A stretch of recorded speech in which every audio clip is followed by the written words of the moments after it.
Hi everyone, my name is Farah Sabah, and this is A Second New Beginning. Thanks so much for joining me. It's been a long year, but we as a community are still holding strong, and I can't tell you how grateful I am to be a part of it. Which brings me to my story. I've told this story at a DrupalCon before, and really anytime anyone has asked me about previous job roles. But it was a scary experience, and I wanted to share it again and really speak specifically to people new to the tech world, members of the community that feel underappreciated or targeted based on gender, race, anything aside from your technical skills. People who, like me, felt like they might not belong in the tech world and have a hard time getting past that. So a little background. I graduated from George Mason with a degree in psychology. I'd tried IT before, and it was mainly focused on hardware, and I just couldn't stick with it. But I was happier with psychology. I learned how to be objective to people's emotions and recognize how and why people became who they are. I eventually became a background investigator and put my newly found psychology skills to good use. About 3 years in, I realized that I wasn't being challenged. It was literally a script that I went through countless times every week, asking the same questions and getting, for the most part, the same answers. But I was bored. Tired of hearing me complain that I hated my job, a good friend of mine, an active member of the community, and the founder of Debug Academy, clued me in on Drupal. I'd never heard of it, and he was just starting up at that time, so I decided to take the Drupal 7 beginner's course. It was 3 months, twice a week, while I still worked full-time in my investigator job. We studied the basics, theming, PHP, a little custom module development. I stayed focused and active, submitting work successfully and it coming back with little feedback. I still felt like I was struggling, but I was happy to kind of learn a new skill. Again, I wasn't the best student in the class by any means, and at how I struggled, I honestly felt like I was going to leave Drupal in my rearview mirror. In short, I felt like I had no idea what I was doing. That feeling was only reinforced when I started applying to jobs. Again, I had zero experience outside of the debug course, plus a severe case of imposter syndrome. I applied for several months and got 1 or 2 phone interviews, but that was it. I started looking for jobs I'd held before and just decided to cut my losses. While in that process, I was still helping Debug with their next round of students. Feeling shy and less than knowledgeable, I reviewed their merge requests and answered any questions I could. At some point, things started to click. I kept studying, made a portfolio, and learned about the hot new up-and-comer Drupal 8. Then, a stroke of good luck. I got an email requesting an in-person interview. It was a startup company, nothing major.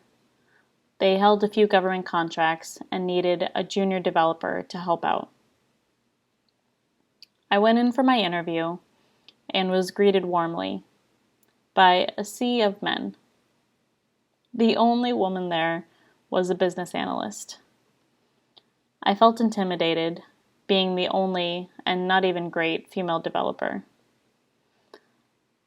All the same, I'd held positions that were predominantly male-driven anyway, so it wasn't too different. I spoke with several of the managers and the owner of the company, and they could see that I felt inexperienced and unsure of my abilities. They were very kind and let me know over and over that they were going to take a chance on me. Over and over, they let me know that I was a beginner and they were doing me a monumental favor of getting my foot in the door at about 60% of my asking salary. Still, I was grateful and just so happy to finally have been given a shot. So I started with the company, doing minor tasks, not screwing up too badly. Being a junior developer, I was assigned a senior developer to work with me. An older guy, he was very nice and patient, teaching me as we went along, but I still felt hesitant. I was hesitant in letting him know how inexperienced I felt. I added Slack to my computer to communicate with my teachers and friends at Debug, who were able to help me through some of my tasks until I felt more comfortable going to the senior developer. This went on for a few weeks, but eventually I was communicating less with my debug team and more with my coworkers. They started to put their trust in my abilities, and I could feel my skills grow too. I became Facebook friends with a few of them, including my senior developer. No harm seemed to come from that. A few likes and comments on pictures of my family and funny memes I had found. Time went on, and my senior developer would ask if I wanted to get coffee or attend a Drupal meetup with him. I couldn't put my finger on it, but he made me uncomfortable, so I politely declined several times, and eventually he stopped asking. A few weeks later, it was pretty late on a Saturday night, I got several calls and Facebook messages from my senior developer. When I called back, thinking it was an urgent issue, something I had done on the site that needed my immediate attention, he would say that his naughty finger slipped, or that it was by accident. I just ignored it and went on with my night. The next week, he happened to look over my shoulder and noticed Slack on my computer. We had used HipChat at that time, so he was confused why I needed Slack also. I told him I have it there to talk to some of my old team, kind of laughing when I said it. He seemed upset, and immediately he left the office. I thought something else had happened, something that I was unaware of, that he just needed to step away for a while, since I didn't see the harm in talking to my old team for help or support. Several hours went by, and he finally came back. He walked in, grabbed his computer, and walked right back out without saying a word. I was confused. So was the rest of the team, since he had left without saying anything to anyone. The next day, he was there earlier than normal. He said good morning very cheerily, and I assumed things were behind us. He asked if we could talk. Kind of formal of an ask, since he just usually started talking. So I said sure, and we went to the conference room. The moment the door closed, his face dropped, his tone deepened, and he was just angry. I'd never seen him look like that. I almost leapt for the door at that second. And that's when he began yelling, berating me like a child. He was yelling that if I wanted to be a good developer, I needed to stop socializing with other people and should only listen to him and ask him for advice. I stood there completely confused by what was happening. Confused why he was so upset, and for that matter, who this guy was to scream at me like this. But I kept my mouth shut, looking down at the floor, waiting for him to finish. He then said that his feelings for me were affecting his objectivity, and he didn't know what to do anymore. My head jumped up, my face instantly showing my confusion.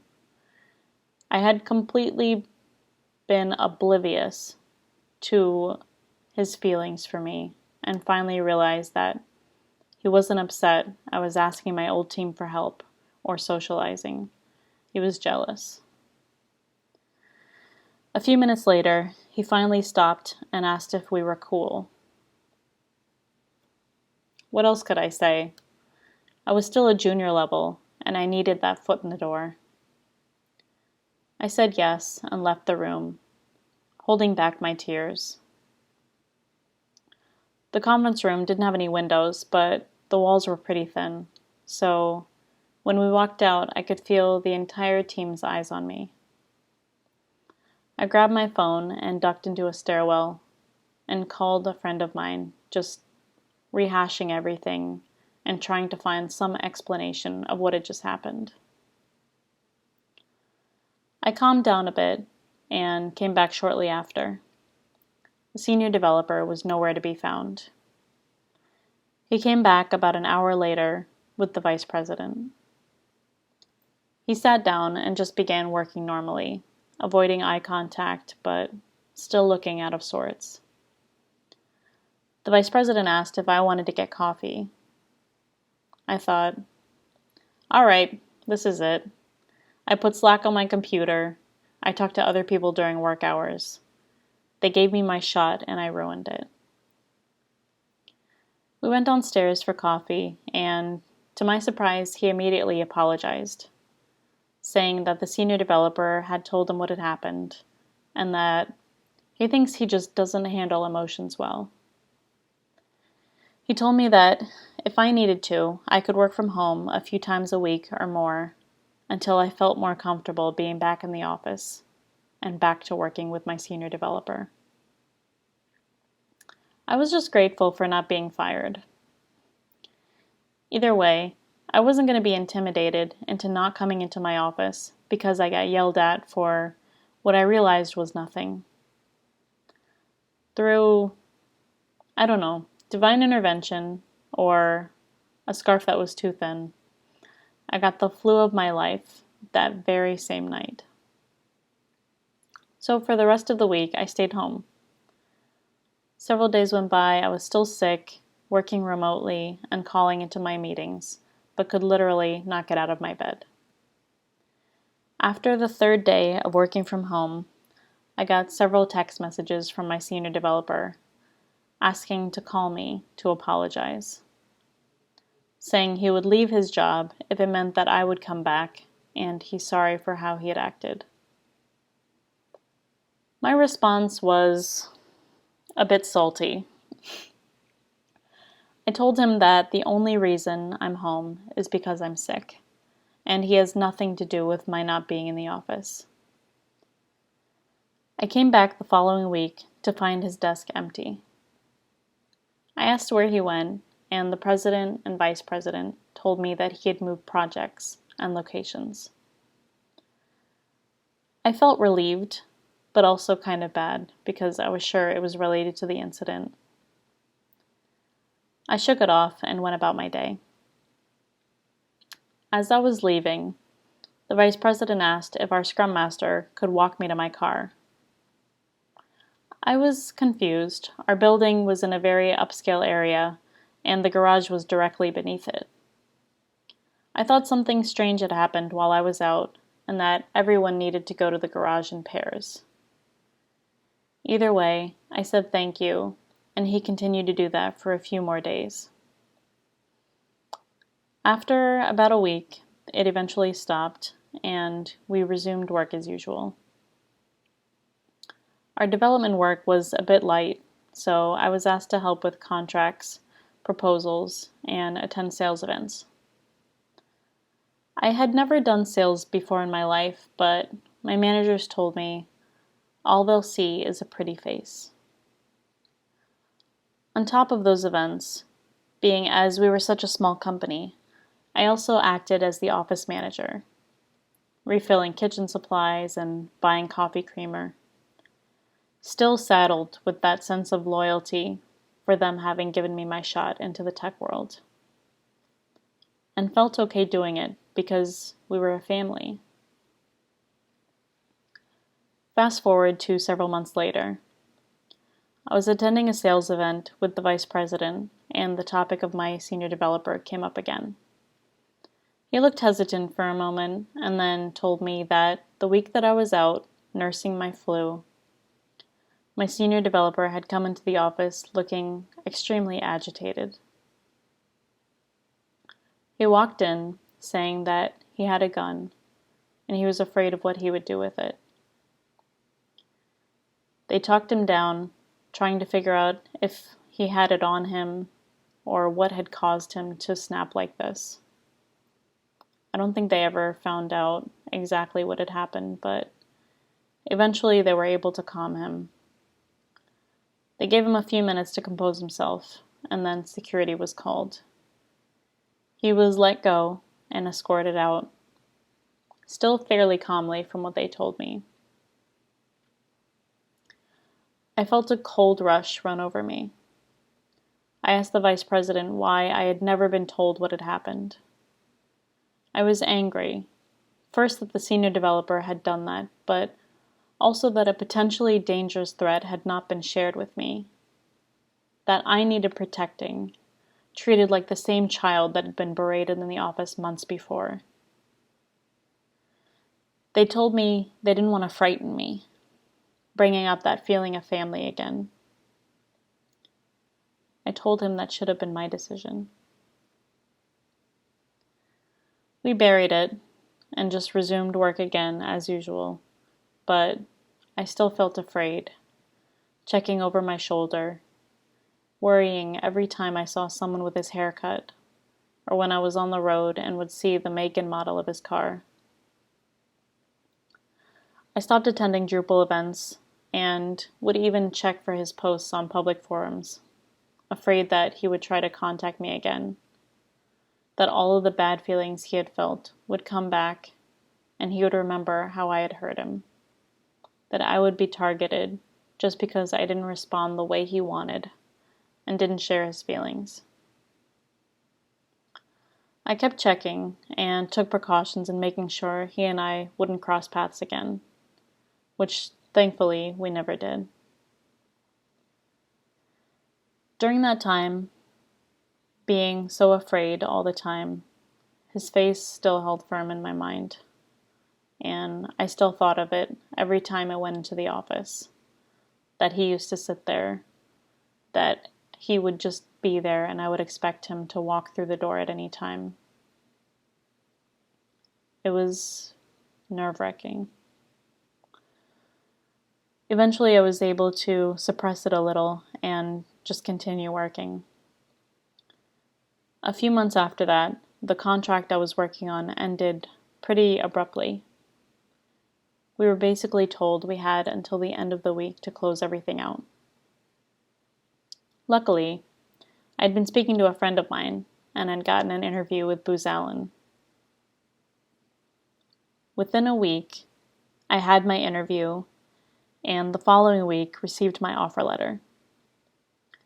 I was ecstatic. Not only would I be leaving this nightmare behind, but Booz Allen had been on my radar for a while, and I was finally in. It was like night and day. I went from a hostile, chauvinistic environment to a smart, friendly one. Everyone I met was knowledgeable and helpful and didn't look like they wanted to kill me in my sleep.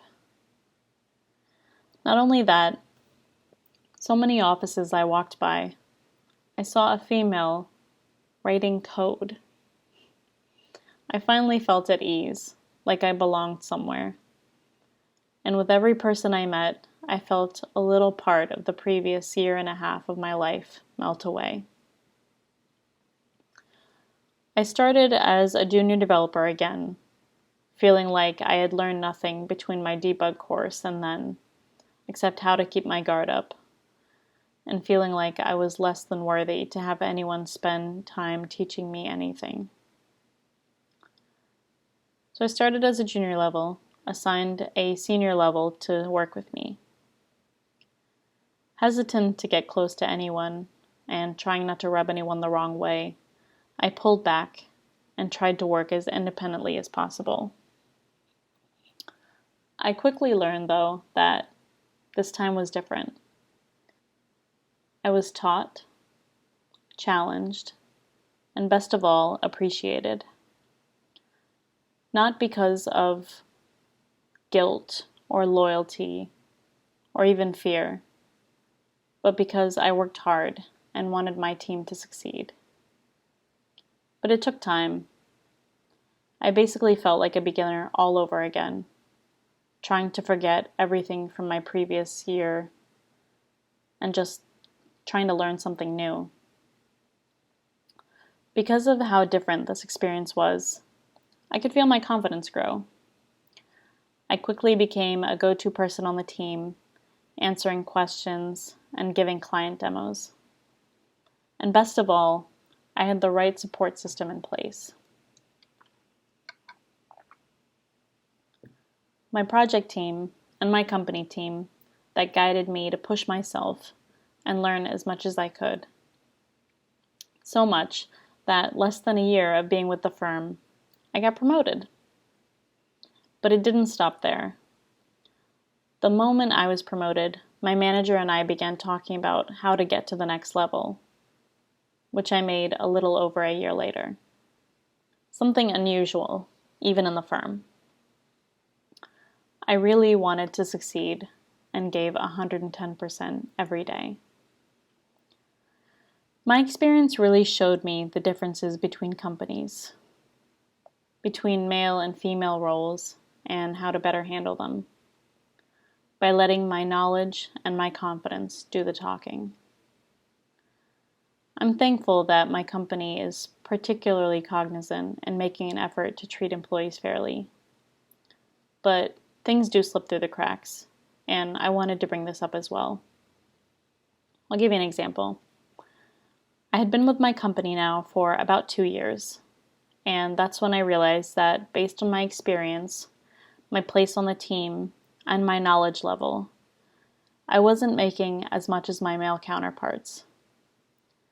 And it wasn't because they were more deserving or there was something sketchy going on. It's because in order to move along, I needed to advocate for myself. I felt like what I was making was fair, based on how much I felt like I knew. But that wasn't the case, and my team quickly saw that.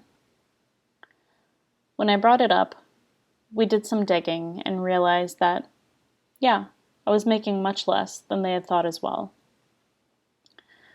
We immediately began measures to solve it, looking up the current rates based on experience and job levels, and put in a corrected salary that brought me up to a much more reasonable rate. I regret not bringing it up sooner, and for feeling like I couldn't or shouldn't. I just kept on feeling grateful for being given a chance, that I never stopped to think of my worth. It took a long time to shake that imposter syndrome, but I'm now a lead developer on my team, always with my eye on the next level, and always eager to share my experiences and knowledge with the junior developers and really anyone who will listen. That's my main point here.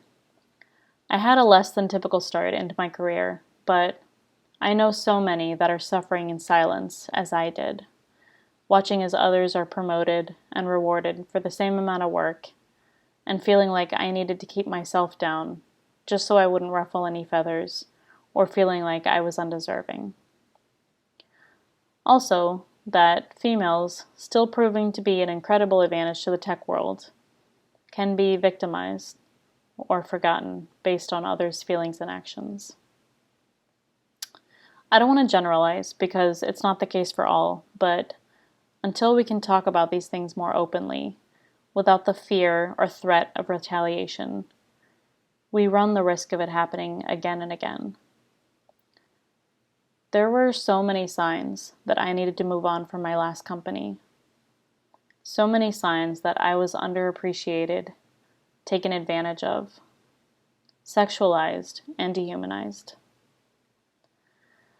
With everything going on in the world, my ask here is, don't be afraid. Don't be afraid to learn what you want, to advocate for yourself and for others. It does take time to shake that imposter syndrome. It does take time to feel it overshadowed by confidence and experience. But it's more to recognize a toxic environment. No one deserves to be victimized or taken advantage of just for trying to work, to live, to develop code.